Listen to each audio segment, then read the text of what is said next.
Hello everyone, this is Scotty from North Carolina again with another Black church security video.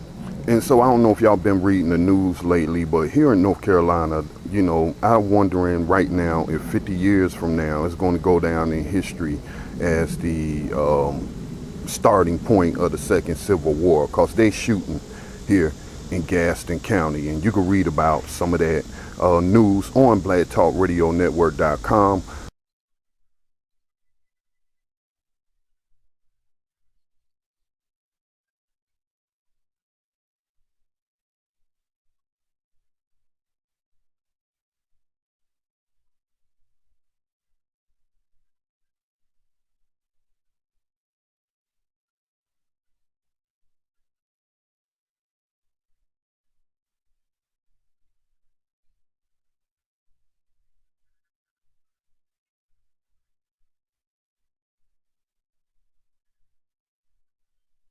But there was a sheriff in South Carolina, for those again who do not know, because the mass media hasn't been reporting it, in South Carolina, in Charleston, where Mother Emanuel Church suffered a horrific terrorist attack, they've been shooting up. At least 3 churches have been found with bullet holes in them. Right now, back to the breaking news we mentioned at the top of the hour. Shots fired into yet another church. This is the third incident in as many days. This time, the Mount Sinai Evangelistic Church of Jesus Christ is located less than a half-mile from the 2 other black churches that were targeted. Police reporter Harp Jacobs live at the church right now on Riverland Drive on James Island. Harp, the shots were fired this time into the church bathroom.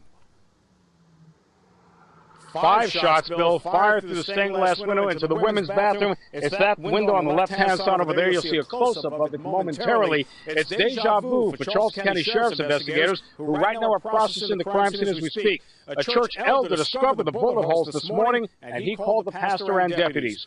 The church also has a children's nursery, we're told. Church officials are thankful no one was inside when the shots were fired. When I saw it, I said, it could not be not us. You know, not us.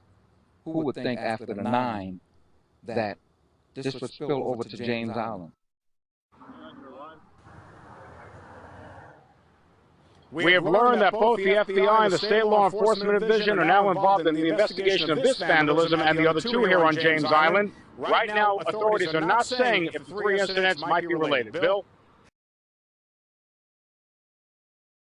Harp, do police have a motive or any suspects for this meanness?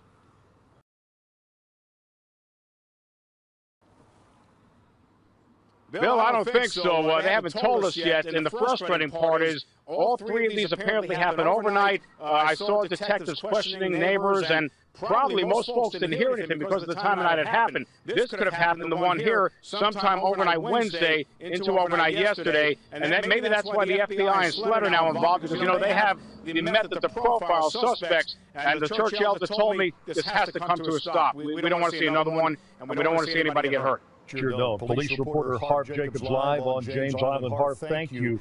The first James Island church to report bullet holes through a stained glass window was Bethel AME Church. That's on Central Park Road on James Island. The vandalism there found Wednesday morning. Then yesterday morning, Charleston County deputies were called to James Island United Congregational Church, also on Central Park Road. There, deputies found 9 bullet holes, 1 through the door, the others through the windows.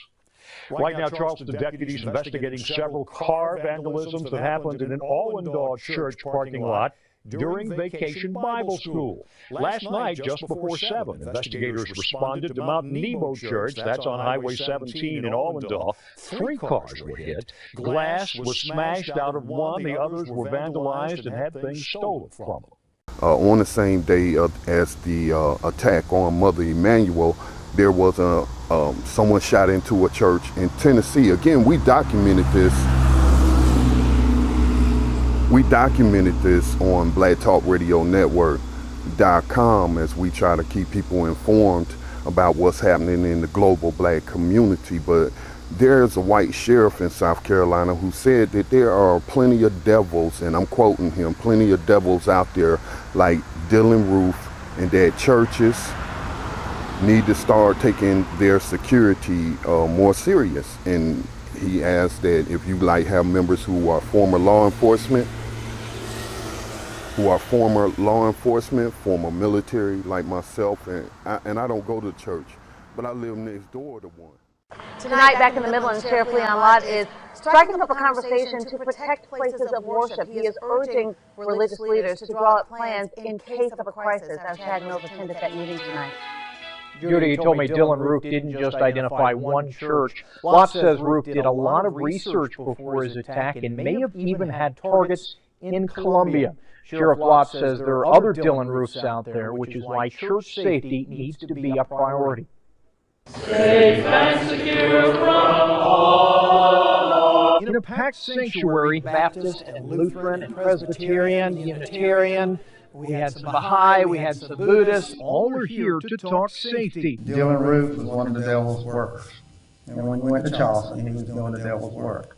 But Dylan Roof is not the only devil that we've got that's walking among us. Eventually, it's going to come out that he did a lot of research on various churches before he decided which church he was going to choose. And I think that's why it's so appropriate that the title of tonight is "Could My Place of Worship Be Next?"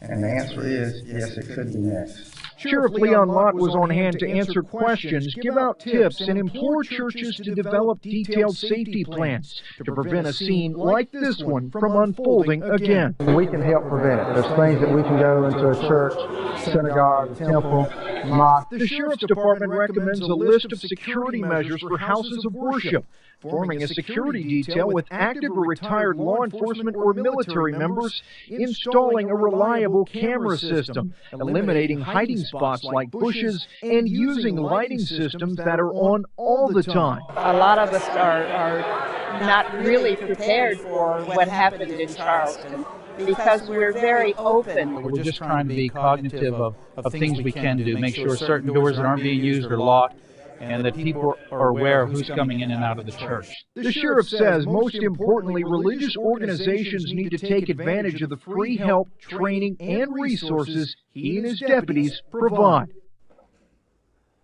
Lott says his deputies are glad to go into houses of worship to assess their security plans and come up with recommendations if they are needed. He says if churches, synagogues, and mosques don't come to him for help, he'll start knocking on their doors. And so I've been checking out this church for the past hour, which I have family members that go there.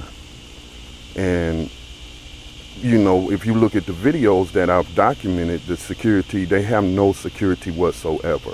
And we just had in Salisbury, North Carolina, 3 white dudes go into a church with handbags like Dylan Roof and look around the place and move around the place and, you know, menacing the members that was in there. Turning now to a battle between faith and fear at this predominantly black church in Salisbury. The congregation at St. Luke Baptist says that strangers entered the service this week and put everyone on edge. Eyewitness News anchor Eric Phillips spoke with the pastor today and learned how the tragedy in Charleston is changing how they worship.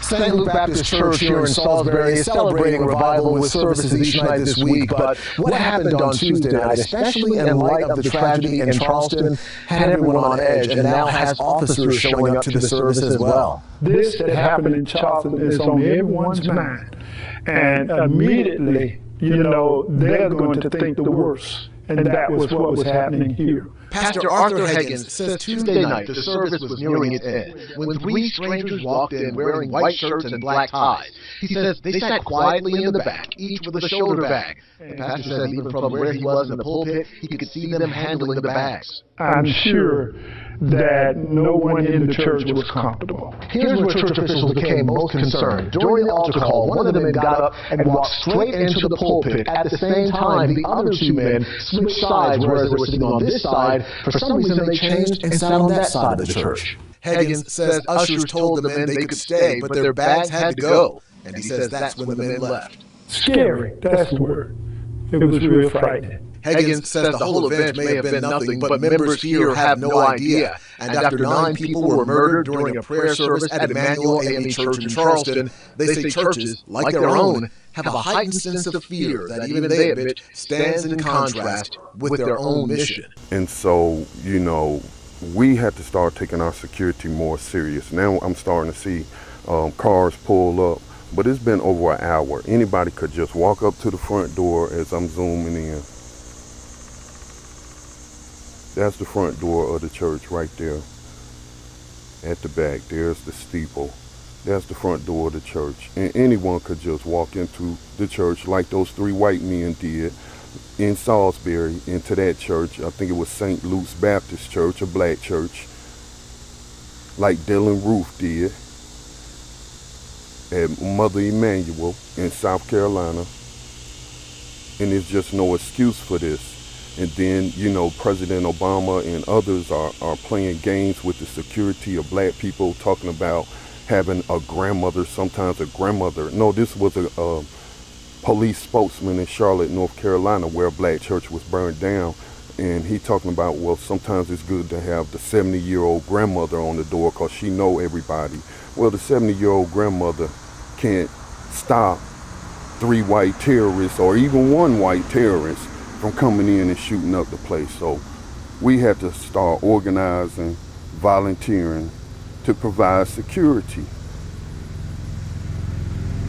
So this is Scotty Reed providing security for the neighbor church next door. I'm out.